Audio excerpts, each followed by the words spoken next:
In the top stories, TCL pumping millions into Arawak Cement Plant. More questions raised about the number of men enrolled in tertiary education and contrasting fortunes for West Indies and Barbados pride. Welcome to Nation News for Monday, November 9th, 2015. I'm Natasha Beckles. No matter where you are in the world, at home or abroad, Nation News keeps you connected with what's happening in Barbados through our website, video newscast, and online e-papers. So stay connected with Nation News. Your news, your time, your way. $20 million is to be spent on the Arawak Cement Plant over the next 3 years in an effort to increase its efficiency. Word of this comes from Jose Luis Ciejo, the Chief Executive Officer of parent company Trinidad Cement Limited. Speaking during a press conference at the Accra Beach Hotel on Monday, he said efficiency has increased by 10% over the last 6 months, following repairs to reduce stoppages and equipment failures. The CEO said the allocated funds will also assist the company in producing more cement for the export market. Caribbean countries have been told to continue moving away from fossil fuels, even though the price of oil has been falling. The advice comes from Commerce Minister Donald Innes, who addressed an electric vehicle conference at the Crane Resort on Monday. Unfortunately, oil prices have dropped a little bit over the last few months, but this does not mean that we must lull ourselves into a sense of complacency, because we really have no control over the price of oil at all. And I sense that here in the Caribbean, sometimes we get rather lazy and comfortable when we see oil prices falling, and believe that that is time that we pull back on any strategies to roll out renewable energy. I dare say it would be a serious error that we made. Acting Principal of the Barbados Community College, Lindsay Waterman, has expressed concern about the number of males who are enrolled in tertiary education. Speaking during BCC's graduation ceremony over the weekend, he said only 33% of the students enrolled for the 2014-2015 academic year were males. It is imperative that a greater number of males be engaged in the pursuit of post-secondary education. The time has come to conduct sociological studies to arrive at a definitive cause of this gender imbalance. Experience has shown that evidence-based research produces effective remedies. Our society needs to have this out of balance gender trend in higher education corrected. We need that before disaster befalls us. Also speaking during the event was Jamaican Professor Errol Morrison. He charged that Caribbean states have not been using science and technology to boost the tourism sector. Tourism. This is one of the mainstays of Caribbean income. Where are the environmental scientists? Those are some of the greatest shortages of the region.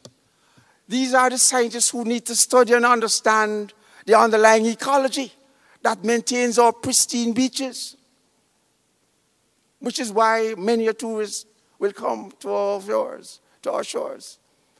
We are failing to underpin our natural resources, our brand, by the input of the science and technology and the innovation that needs to get into these areas. The shortage of these skills screams at us. Barbados could be welcoming as many as 100 flights a month from JetBlue next year. This was revealed on Saturday by Minister of Tourism Richard Seeley as the airline made its inaugural Mint service flight to the island. Mr. Seeley said the island has already seen an increase in flights from the United States because of the budget carrier. United States Ambassador to Barbados Larry Palmer praised the relationship between the two countries. Our Open Skies Agreement does this by eliminating government involvement in the commercial decisions of airlines about routes, capacity, and pricing.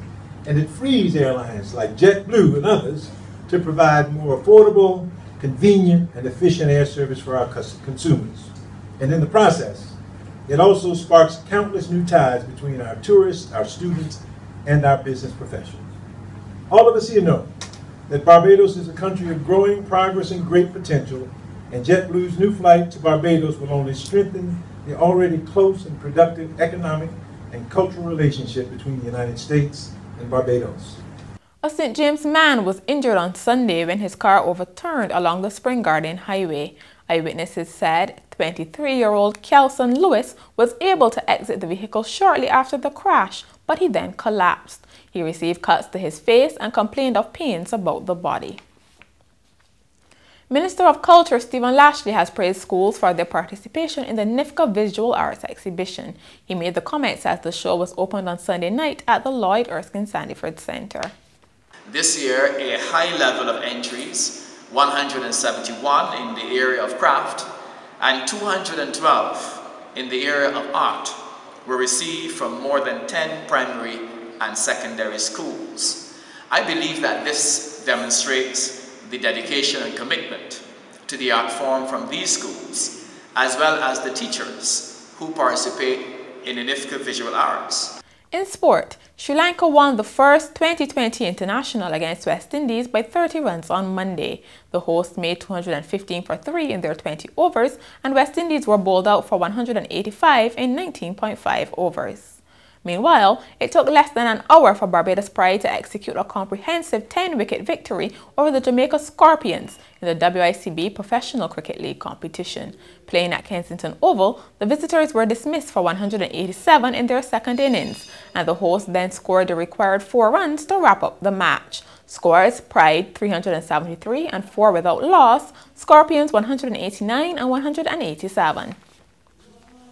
West Indies bowler Sunil Narine has been reported for a suspect bowling action. Following the third one-day international against Sri Lanka on Saturday, match officials cited concerns about the legality of the 27-year-old's deliveries. Narine will be required to undergo testing within 14 days, and during this period he can't continue bowling in international cricket. And finally, an Austrian woman shredded more than $1 million because she didn't want her family to have it, according to reports. A German newspaper said the 85-year-old woman neatly cut the money along with some account books before leaving them on a nursing home bed days before she died. Authorities believe she turned her fortune into the world's most expensive confetti to upset her family, but the reason why is unclear. Luckily for her heirs, Austria's central bank should be able to replace the cash if the heirs can find the shreds and the origin of the money is assured. And that's Nation News for Monday. For more news, log on to nationnews.com as well as YouTube, Facebook, and Twitter. Remember to pick up your Daily Nation on Tuesday or subscribe to our e-paper. Thank you so much for joining us.